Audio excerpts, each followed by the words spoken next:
So, welcome everyone. I'm Alexander Mihalcea, and today you're joined by Vinny Sagar, Field Strategist of swIDch. Thank you for being here. Hi there.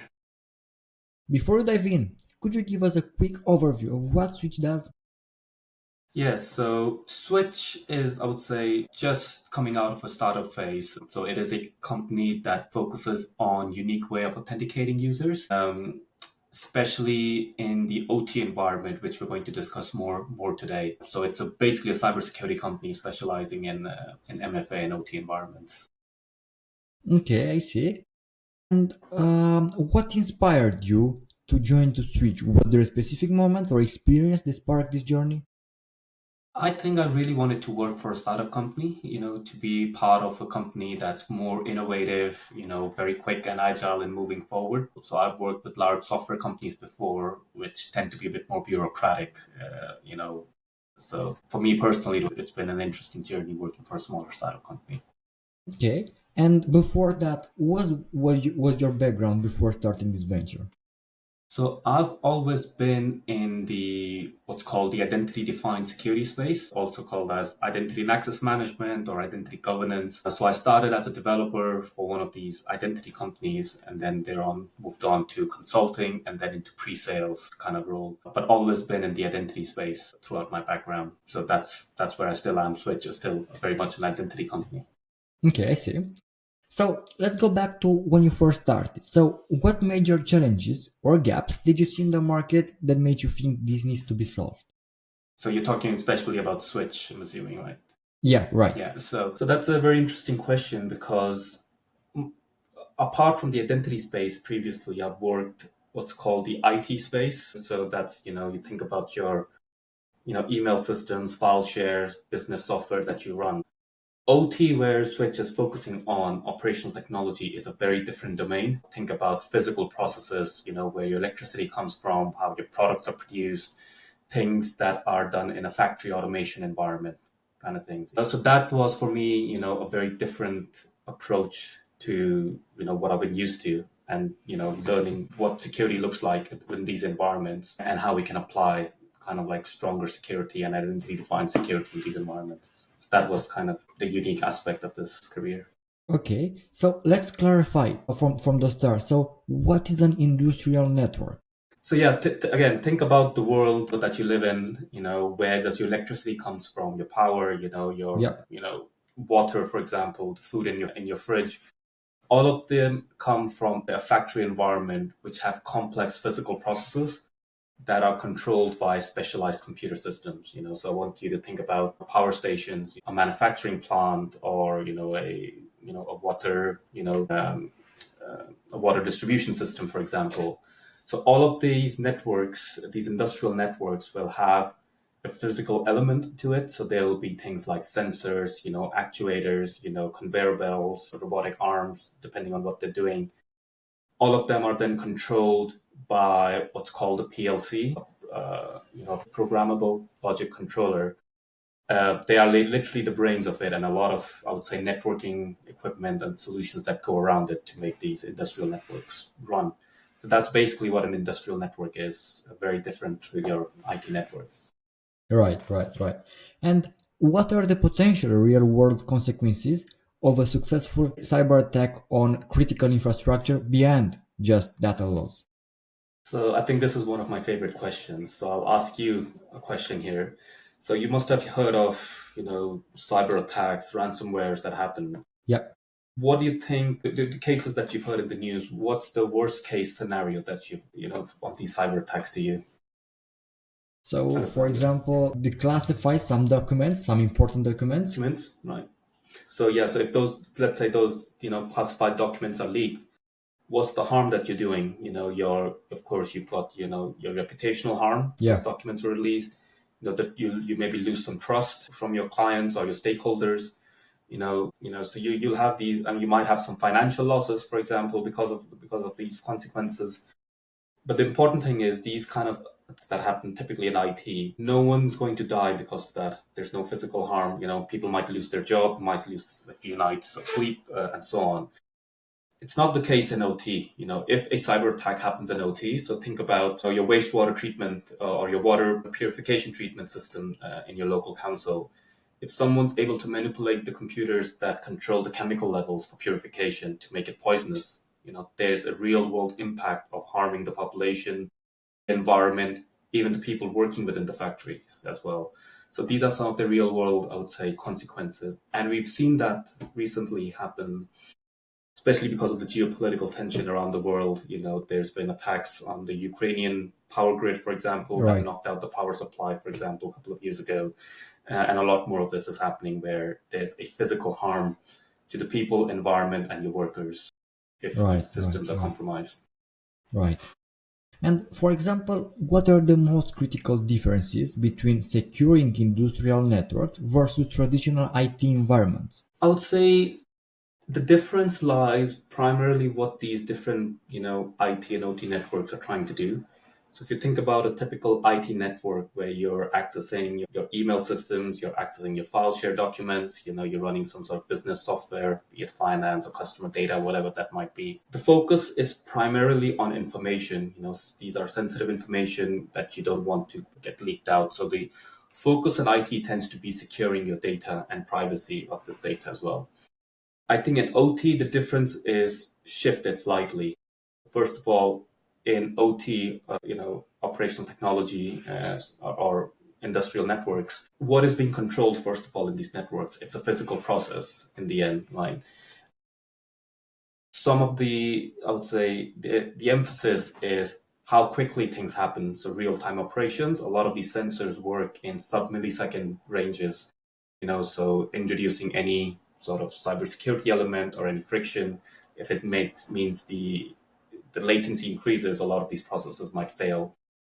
The other important thing is the uptime of these systems as well. So Right, how resilient they are and make sure they're up and running, 24/7, a lot of these systems. So they can't afford any downtime.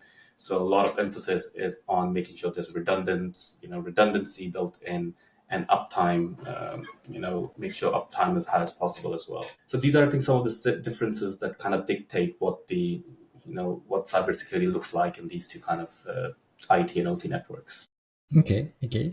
So we've seen many companies prioritize traditional IT security. So what do you think industrial network security often takes a backseat? So once again, can you repeat that question?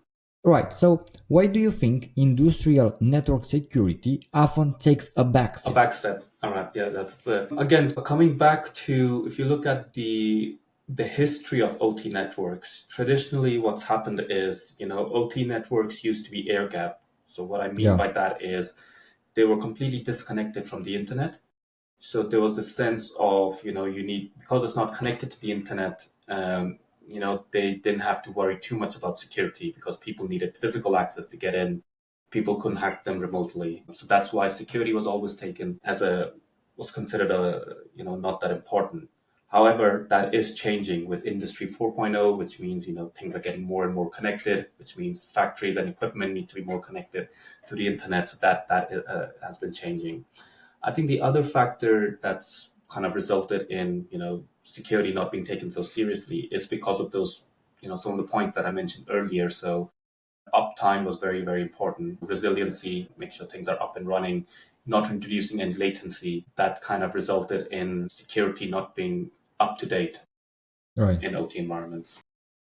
Okay. So walk us through how swIDch addresses these challenges. What makes your approach unique? So what I think what makes us unique is we are trying to inject identity defined security in OT networks, which has predominantly been network security. So the way kind of I can explain with an example. So if you think of, the Trojan horse from the story of Troy, Right. right? So if you know the story where, they put a Trojan horse, which actually has some people hiding inside it as a gift. And if you think about the empire that was very strongly guarded, like a fortress with moats and walls, properly guarded, but they allowed this Trojan horse to come in, right? And then try to think of that as traditional network security in OT environments. You typically have a very strong firewall that controls who can get in and out, very strictly controlled. But once someone does get in, there's no checks or controls in place. And that's what happened with Yeah. the Trojan horse. So I think what we're doing differently is trying to make people think about just beyond network security is make sure you authenticate every user, even though they're inside your network. So authentication and identity management plays an important role. So we are trying to both educate people in this area, but also bring technology and solutions to help achieve these goals. What are the basic steps we can take to protect these important systems from hackers? So I think it's not. I would say it's not rocket science. Kind of having these basic steps in place for an OT network. So again, using another analogy, think about protecting your home. The first thing you'll have in any home is you'll have walls. So that's akin to having network segmentation. So you won't have a home where your kitchen, your bedroom, your bathroom, everything's just in one big hall. You'll have these networks, like you'll have these walls. So what that means is you segment your network into, logical chunks that make sense, like a production line, for example. Second thing is controlling the traffic. So have proper access control. So who can come in and out, who can access each room within your home. That's akin to having proper firewalls and access controls in place. The other basic thing you can do is making sure things are patched and up to date. So keeping everything updated, because security and the whole, I would say, technology moves very quickly. New vulnerabilities are found every day, and making sure all your equipment is patched and up to date becomes quite important. The other thing is look for strange behavior. So just like your home might have an alarm system that looks for burglars or motions and activity, unusual activity, have some sort of intrusion detection system that looks at anomalous behavior within your network. What else? I think one of the other things that's underestimated is educating everyone. So, training becomes, and this is true not just for OT, but for IT and OT. Make sure your users are educated, don't click on, links from unknown senders, or how do you secure your laptops and your end devices. Just have these basic trainings in place for your workforce as well. So these are, like, let's say, again, very basic steps you can do to protect and have at least a minimum baseline for good security. And when you talk to potential clients, what's the biggest misconception they typically have about what you do? I think the biggest misconception, I would say, in general, is not just what we do, but they are a bit overconfident with their security when it comes to, their OT network, because a lot of customers are still air gapped, and they think, everything is air gapped, which is not the case always. When they start doing audits, they realize that actually they've got some industrial IoT device that does connect to the cloud and sends data to the cloud, which they were not aware of. Or other a story I heard was a customer who thought they were air gap, but one engineer had installed a special router just because they can VPN, from their home network, so they don't have to come into the office every day. And suddenly they created this, a back door into their office. So I think the biggest obstruction is this overconfidence that sometimes customers have of having an air gap system, and they then don't have to worry about security that much. Okay, also, could you share a specific success story of a client who saw significant results using your solution? So I think I can't name the customer, but this was a large factory, and I would say one of the drivers for them was the security was obviously quite important, but the other thing was NIS2 compliance. So this is a customer based in Europe, and NIS2, for those of you who don't know, is one of the European legislations that enforces better uh, improved cybersecurity on what they classified as essential and important entities, factories, and industrial.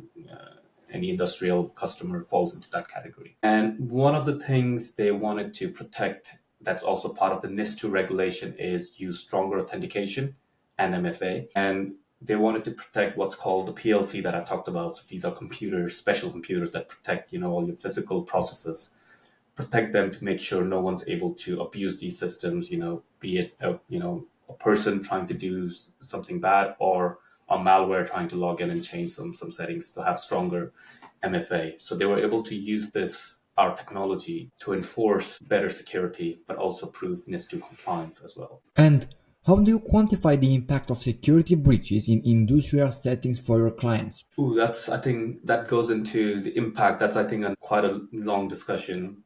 But the biggest impact of security is like having home insurance. If you've never had to use it, that's great. If you don't hear anything in the news, that means something's working.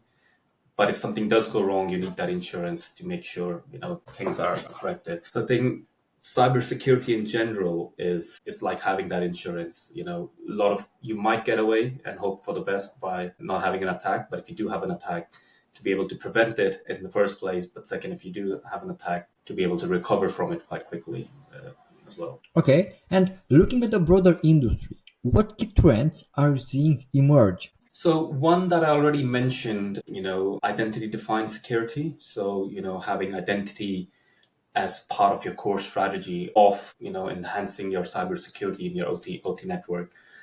OT in general tends to be a bit more conservative and slow compared to IT, because, if you think about an average technology life cycle in IT, that's 5 years.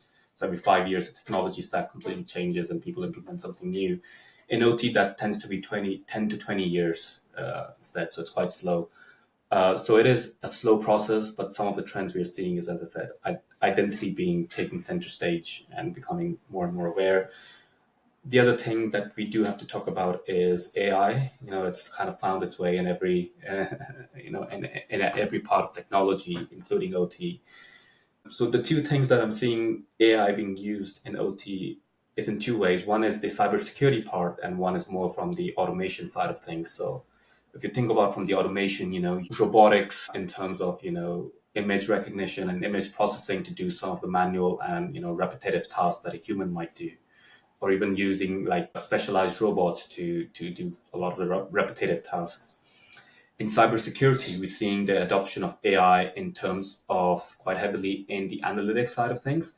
So you've got a lot of good networking solutions out there that look at how the network traffic looks like versus how a cyber attack network traffic looks like when you're under attack, and they use machine learning to learn from previous attacks and use that learning to analyze current traffic and see anomalous behavior and so on. So that's another, it's a quite change from previously. Okay, and I have a curiosity by this. So, what is zero trust and how does it fit into industrial networks? So again, zero trust, as I use the analogy of the whole Trojan horse having, where you need to authenticate every user once they're within within your network. So that is, I would say, the basic principle of zero trust, which is, you don't trust, you don't assume trust by default. You always have to trust and verify someone.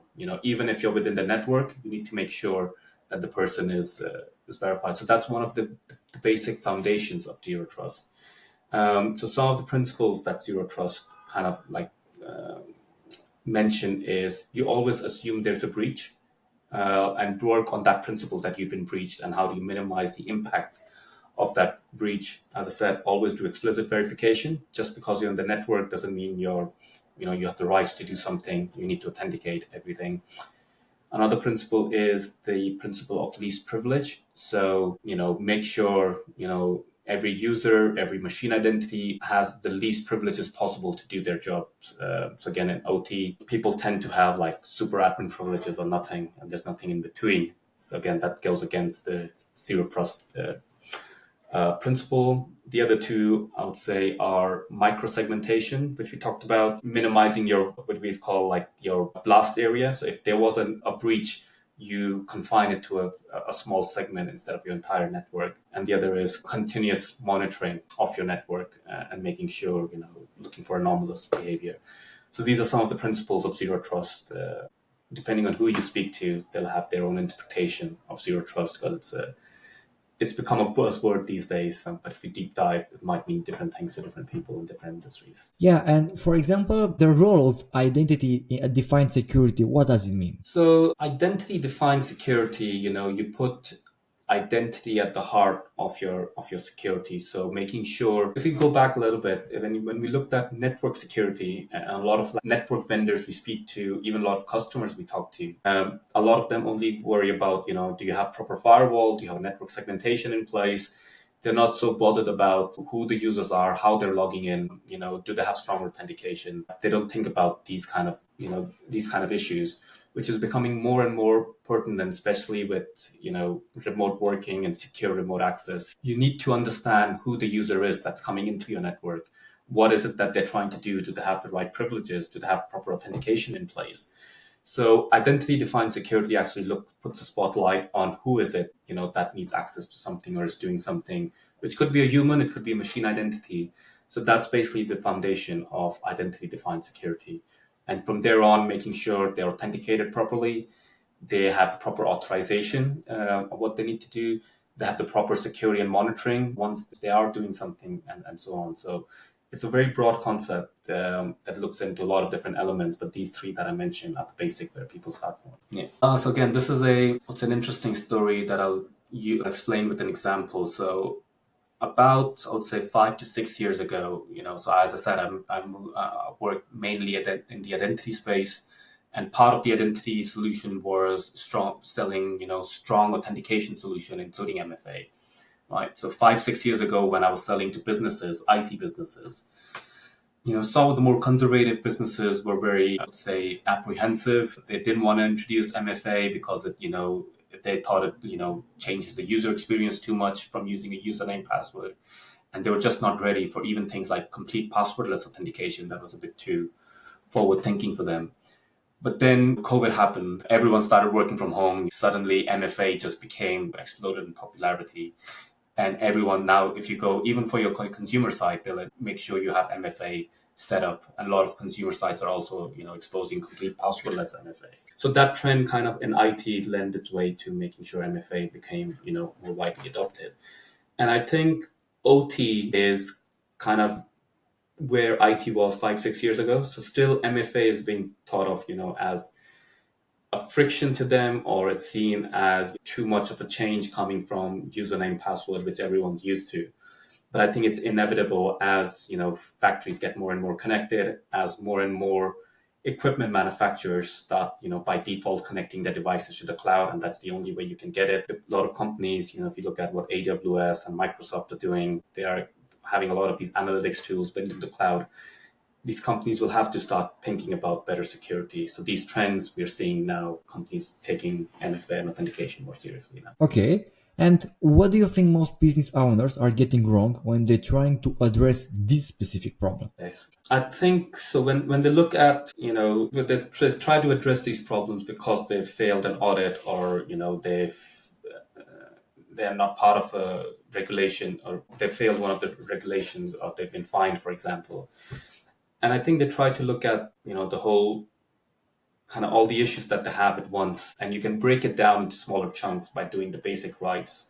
So as I mentioned earlier about, making sure you're, properly patched and updated, you have proper network segmentation. A lot of customers till today, when I go and visit them, they put everything on the same network, and it's not that difficult to have these basic security principles in place. And if you start looking at getting your basics right, you'll start addressing a lot of these challenges, going upwards, and then you can look at more of the advanced solutions of looking at network monitoring or having a proper identity server to look at all the different identities, but get your basic rights, and then everything kind of flows easier from there. So, what advice would you give to companies who are looking to future proof their industrial network security? I would say the best advice I would give when I speak to customer is to be a bit brave and bold. A lot of customers, especially in OT, tend to be more conservative, very slow to adopting changes. There are some great companies that are doing some great work in terms of improving cybersecurity, switch being one of them. So I would say, start embracing the change. Cybersecurity is not a one-time thing that you've done it and you can tick box it. It's an evolving threat. Threats that might happen 5 years are going to be there 5 years from now, we don't know about. So that's something you need to be updated, and you need to be brave to be able to embrace the technologies that are there out today. Sure. And as we wrap up, what's the next for swIDch? Any exciting developments on the horizon? I can't share too much detail, but there are a couple of new areas that we're venturing into. We've want to have a new solution that we're going to come up with soon. It's going to be launched in June. So it's called, I can probably mention the name, it's called a trusted access gateway solution. So it's a physical device For customers, again, don't have massive budgets to have a proper firewall, and invest a lot in a proper identity solution. We're coming up with a trusted access gateway that you can put. It's a physical device that you can put in front of your PLC devices, for example, that enforces MFA without making any changes to your PLC device. So that helps, if a customer has, a bunch of PLCs they want to protect, but not make any changes to their existing infrastructure by, making changes on the PLC, they can put our device in front and enforce MFA. So that's something quite exciting that's going to come in the recent. Okay, okay. Thank you for sharing those insights about you, about your company, and about the whole story. And thank you for this amazing podcast session. Sure. All right. No worries. Thanks. All right. See you guys. Bye. Great. So see you on the next episode. Bye.